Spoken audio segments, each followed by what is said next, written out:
Hello, everybody. I want to welcome you back to the Dynamic Decisions podcast, where we explore the strategies that drive successful decision-making in the world of business. Why? Because the best decisions come from great conversations. I'm your host, Teasha Cable, CEO of CModel Data, and today we have a leader in digital growth and technology innovation. His name is Pritesh. He's the co-founder at Growisto. He's got a strong entrepreneurial background and extensive experience in technology, marketing, and business development. He leads Growisto, which is a digital growth company operating in both the US and India. Hey, so Pritesh, welcome to the show. Thank you so much for being here. I would love for you to tell us more about you, more about Growisto. Let's just get it going. Great. Thanks, Trisha. Thank you for such a warm welcome. I started Growisto in 2016. We are a team of about 125 people, and we work with one of the best brands of the world, like Unilever, Puma, Ata, to name a few. We operate both in US and India market.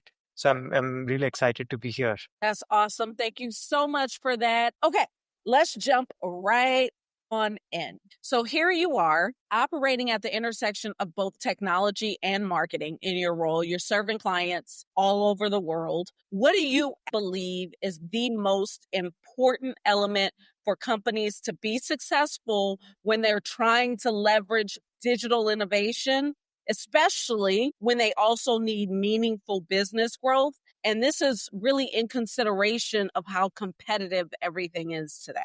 I think focusing on the end result would makes a lot of sense. Just to give an example, a lot of companies start investing in digital innovation for the sake of it. If we were to think about it, for a company, there are only three customers, in my opinion. One is their real customers or clients. The second is their employees. And third is their balance sheet. If the company is not profitable, I mean, everything goes for a toss. All the digital initiatives and everything needs to talk to one of these customers, if not multiple. And when the relationship with them is very feeble or that's when the companies tend to, I mean, they spend a lot of money in these innovations or initiatives, and that just, eventually that initiative never gets to see the sunlight, because it doesn't make a real difference to any of these three customers. You know what? Give me the three customers again. So first of all, you said focus on the outcomes. That's super important. I agree. I think if you don't understand why you're setting out to innovate, it's going to be hugely problematic. So you had customer relationships, profitability. What was the third one? Your employees. Your employees are your customer. So yes, for example, in our company, we are trying to innovate on how do we train them. With the infusion of AI, it becomes super easy. And I think the founder of Khan Academy and all those people in the education space, they've already said that now is the time when everybody gets to have their personal tutor. So it need not be limited to, let's say, the kids. All of us also needs a personal coach and Twitter. The best use case of AI, if you read the reports of Harvard, the best use case of AI is, people want coaching, right? It's they are doing therapy, all these LLMs. So that's what I wanted to. I mean, we are working on the coaching part in our company as well. This is great. So Growisto offers all of these services. So you got a range of services. You got custom software development, growth marketing. You're on major marketplaces like Amazon, Walmart. Can you share some of your specific insights on how integrating these services holistically helps a business to really create new opportunity or improve efficiency? And I want you to think about this from a decision-making lens, because people choose your services. They choose Growisto and they're thinking about these things when they're making that choice. So tell me a little bit about how integrating in this way helps businesses to think more strategic. When you say that integrating, do you mean that taking all these services from one company, which is Growisto, or taking services from any external company? What is the question here? So when you put a custom software project together, or a growth marketing project together, and you do this where you're taking your services, Growisto services, and you're implementing them in these organizations, there's some element of a really holistic view that's coming to light, right? There's something about this that's helping that business to create new opportunities or improving efficiency. And I'm kind of looking for your insight into how you think a company getting your services actually creates new opportunity for themselves or unlocks efficiency? I'll answer that in two parts. One is why would anyone outsource these things? And second is when a company like ours does multiple things, how does that become super efficient for our clients? See, the agency model is something where what you do is you have some skill set really well, and you go on to train more people so that you have economy of scale. That's fundamentally the agency model, right? So, for example, we have SEO as a service. I have deep expertise in it. It's been 12 years or so. My partner has 20 plus years of expertise. Now, companies don't need that kind of expertise. So, if they want to hire me, it will be unnecessarily expensive for them. Whereas I'm able to train a team, and then I think the companies are able to outsource it to them, to people like us or agencies like us. And that becomes cost effective for them, and they get better output for the money they pay. At the same time, when we as a company have multiple expertise like custom software development, web development, marketplace marketing, or SEO, what happens is when we work with a company, it's like we have a lot of context. So if we build their website, we know how to optimize that for SEO.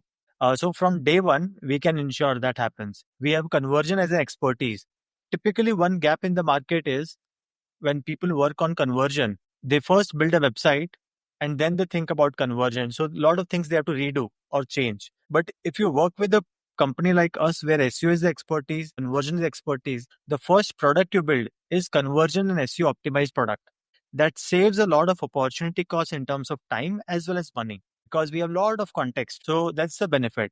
The drawback sometimes here is when a company claims they have expertise, but they don't. So nobody stops me from claiming that I am really good at Meta, Google, and so on and so forth. But the fact of the matter is I'm not. So we don't consciously provide those services because we are not great at it.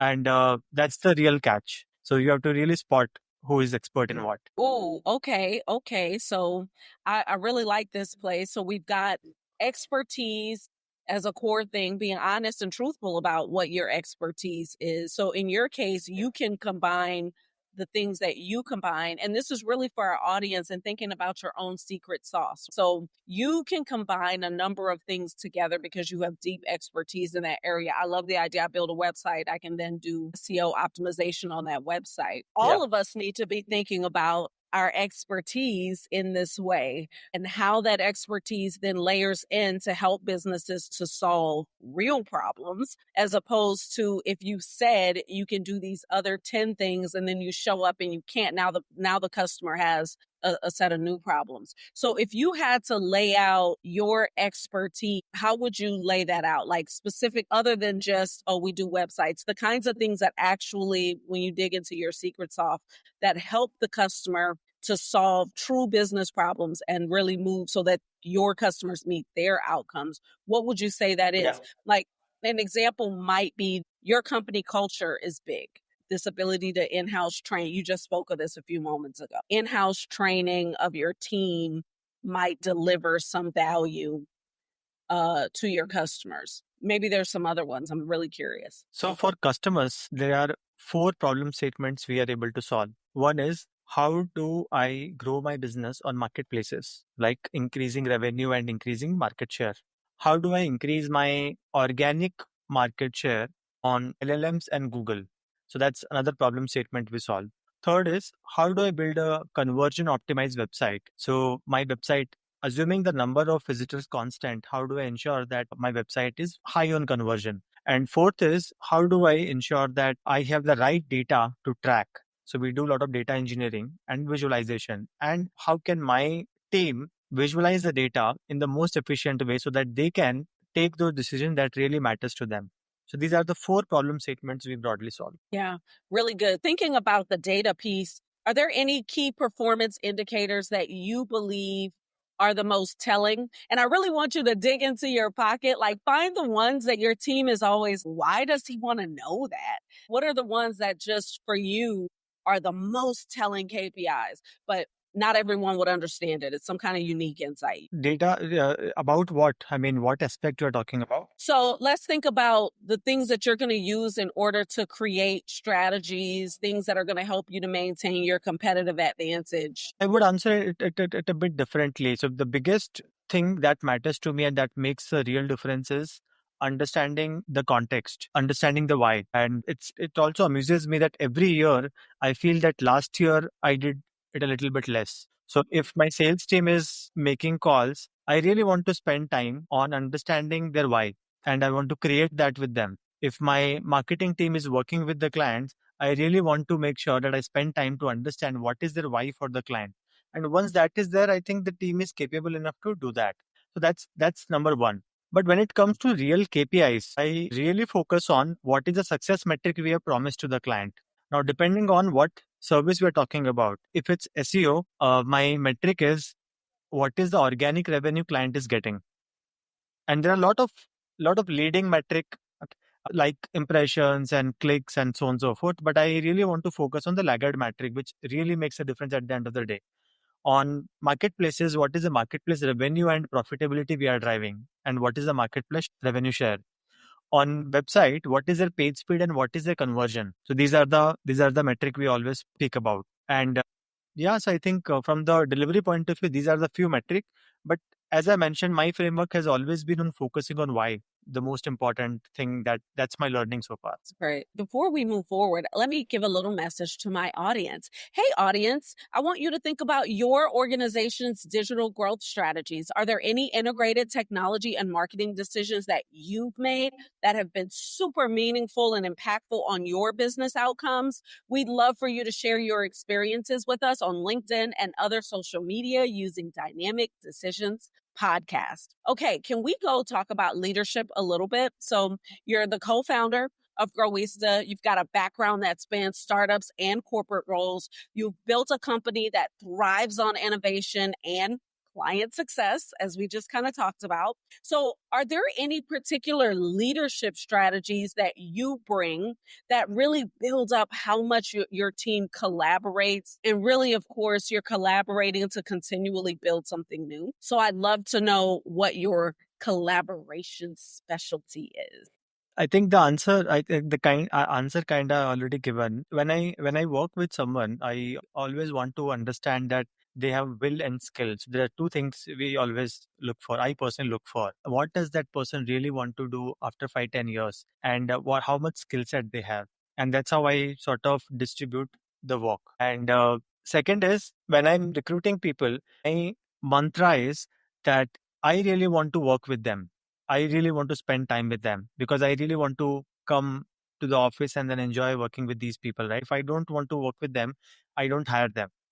Third is once both these things are clear, we define the goals at the end of the day that as a group, this is what our broader vision is. And then I try to link it with their personal why because I know their long term goal 5, 10 years down the line, how this particular initiative will help them. Once they have solid why, I know that they have the skill sets. It's all about tracking. And recently I started one thing. I think two things that made a lot of difference. I was listening to the podcast of the founder of Airbnb, and then Elon Musk, let's say in Department of Government Efficiency, he started asking for weekly emailers, right, from all the government employees, and that really stuck with me. That I need to ask a lot of weekly updates, and I would love to read about it. And I started doing that, and it makes a lot of difference. You get to see what is going on with people where they are stuck in whatever goals they want to achieve. Right? What support do they need? How are they doing overall in their personal life as well? So this kind of empathy really goes a long way, in my opinion. And so when you bring all these pieces together, I think success is bound to come. So that's my overall framework. That's really good. I think my one question would be what's hard about it? Do you find that people are open and transparent about where they're stuck? What resources I need seems to be a much easier question to ask because people can typically say, "Oh, I need the following things." But do you believe people will tell you where they're stuck pretty openly, or is that something that happens over time once you've built up a certain level of collaboration? Yeah, it happens in due course of time. My personal philosophy is that they will replicate you. So if you are Oh, transparent, if you are extremely authentic and transparent with them, then that is the time they will be also super transparent with you. I think 2 years back, you might have heard of a phrase that it's lonely at the top. And I used to also feel that. But then now I don't feel that. So all the various department heads, I'm very transparent in terms of what I'm thinking. If I'm not liking something, I'm very transparently mentioning that, hey, this is what I'm not liking. And this is frustrating me. This is, we have got to do something about it. So they understand where I'm coming from, and I'm very authentic and transparent with them. I don't try to hide things. And that's when I see that, okay, they are also equally transparent, open if they're dealing with something in their personal life as well. To my surprise, a lot of my people come and tell me that, Pritesh, we're dealing with this. Now, this kind of relationship was never possible, I think, till some time back. So I think that's a long answer to your short question. You know what's fantastic about what you're saying is this ties directly to why we do this podcast. So it's all about decision. So you're deciding. You've made a decision as a leader to lead from a transparent lens. And when you do that, that requires infrastructure. And the infrastructure that requires is you've got to have processes for checking in. So you're bringing to light all the ways that we decide to spend our time, the way that we decide to grow our businesses. And you're deciding to grow your business through the lens of understanding your people. So I bring all of these questions up, not just because we want to understand the touchy-feely side, but because this is how decisions get made. This is the sausage making of decision making in an organization that can truly impact whether or not a business achieves their ultimate outcomes. Because as you know as well as I do, that your people absolutely matter. If your people aren't winning, if you don't understand where the barriers are with your people, then there typically isn't going to be a lot of success in the organization. Good people are going to breathe that. And but you that just brought out the top line is if you don't demonstrate transparency, then you're not going to ever get that transparent org, which is then going to allow you to move forward. So I think this is really useful decision making information, which brings us to my last segment, which is fantastic. You are going to tell me all about your decision making persona, but we're going to do it through an assessment. So I'm going to ask you 4 different questions. Each one of them represents different approaches. And after each one, you're going to tell me how the questions that I ask resonate with how you actually make your decisions. You're going to have a scale of 0 to 100% for each one, but you only get 100% for all 4. Okay. So All right. okay. So you'll get it as we go along if you don't get it now, but you'll get it. And so I'm going to get started. Are you ready? Yeah, All sure. right, here we go. So the first one is a feeler. It's called the feeler. It's a values driven leader. So this persona prioritizes alignment with core values and mission, often weighing the human impact and cultural fit of decisions alongside business metrics. So when considering a new technology or marketing initiative for Growisto's clients, I ask myself, does this align with our commitment to accelerating growth through innovation while fostering an ownership driven culture that supports career growth and client success? Even if a more technically impressive solution might generate short term results, I need to feel confident that we're building lasting relationships and creating positive impact that extends beyond just business metrics. How much of you is that? I would say 80%. Now, that would only leave you 20 for the last 4. Is it so? I think the total would be 100%. Okay, then I'll change my answer and maybe Okay. 25%. Okay. Now Yeah. don't try to label them all 25%. So that leaves you with 75%. Is there any why there? Is there any particular thing that you want to highlight? Yeah, I think one thing really makes a lot of difference for me is I always think everything in the lens of my 3 customers. One is my clients, and second is my team. My team is also my client, and the third is my balance sheet. So I I try to give them almost equal weightage. A lot of time tilting towards the first two, then the third one. Third one is a byproduct of the first two. So I think when and this is sort of ingrained in me now. So any decision, for example, we decided that the entire company needs to be AI-fied, right? So the customer definitely gets benefit because the project quality, etc., will improve. The team members, their career is getting one notch ahead. They are getting free training in the company. Whatever they do, I mean, they are getting upskilled. So it's a win-win. So we work on a philosophy of win-win-win. First win is for customer, second is for team member, and third is the balance sheet. Come on. If y'all not getting that, you're missing out. This is good. I like the practicality of your framework too. Okay, let's go to the second one. This one is called the planner. It's a strategic visionary. So this persona focuses on long-term implications and future-proofing their decisions, always thinking several moves ahead and considering multiple scenarios. So when making strategic decisions about technology adoption or marketing strategies, I ask myself, what are the long-term implications of this choice for how clients will leverage digital growth over the next 5 to 10 years? I need to map out how evolving technologies, marketplace trends, and client needs are going to shape our solutions to ensure scalability and adaptability. How much of you is that? I would say 20%. And most of our work, I think it's for example, when we are doing marketplace growth and SEO, we know that it's going to have an impact. So we don't necessarily need to think from the long term perspective. And for us, the long term is just 1 year. I mean, because we are in the business of giving quick results and short term results. So when you speak about 5 to 10 years down the line, we are not making those decisions. But when it comes to data engineering and then the building software solutions, there we do it. And that's why it's not 25% lesser than that, because not all our services are like that. But then, yes, we do it sometimes, so wherever it is applicable. Good. Totally makes sense. You ready to go to the next one? Right now, we've got your feeler is 25%, your planner is 20%.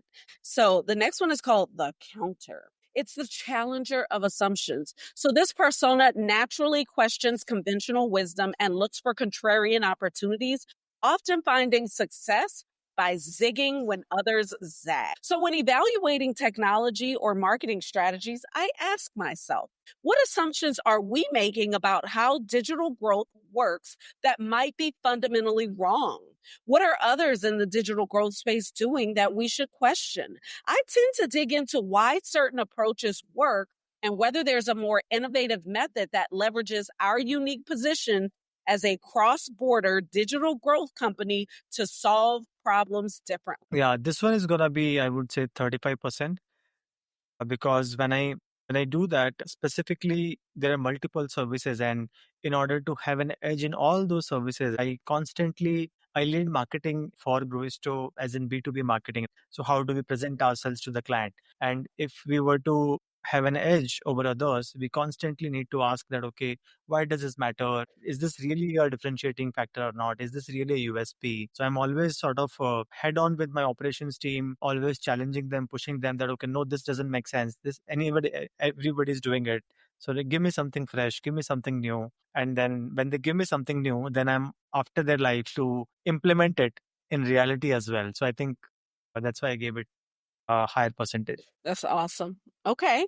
The very last one is the data driver. So it's the evidence based decision maker. So this persona relies heavily on metrics, analytics, and concrete evidence to validate decisions, preferring proof over intuition.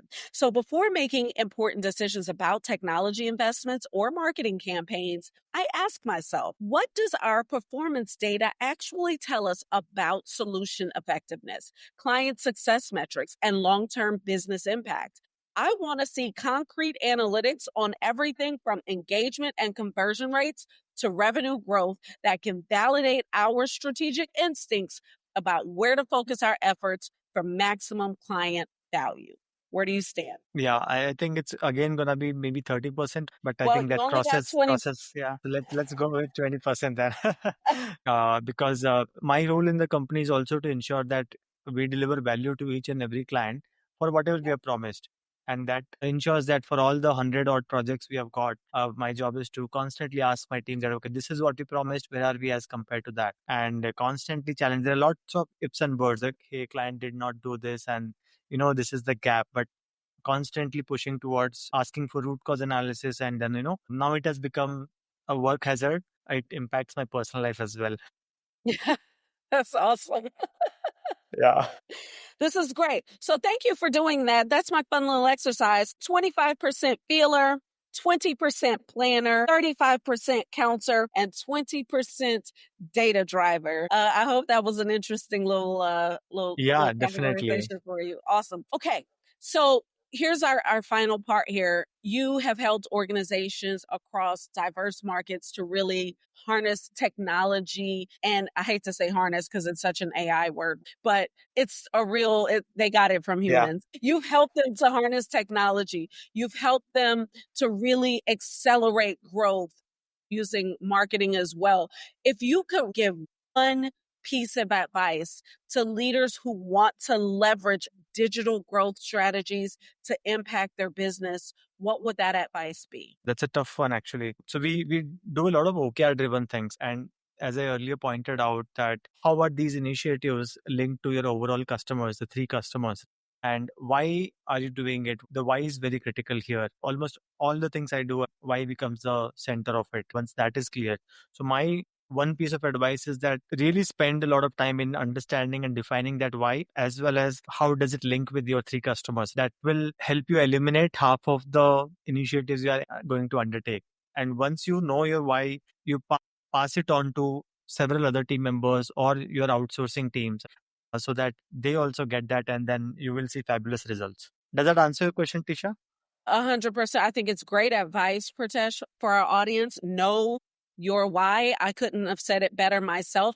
Thank you so much for sharing your insights with us today. It has been an awesome pleasure having you here. I really do appreciate your approach. I love people-centric focuses on developing business and growing them. Would you share with our audience where they can learn more about you and more about Growisto? I keep on sharing my thoughts on LinkedIn. So happy to connect on LinkedIn. You can just connect and message me. I would happy to chat. Thank you so much. And for our audience, thank you for tuning in. Remember, the best decisions come from great conversations. If you've enjoyed this episode, we'd love for you to subscribe it, rate it, share it with your network. Let's keep the conversation going on social media using Dynamic Decisions Podcast. And until next time, keep questioning, keep growing, and keep leading with purpose.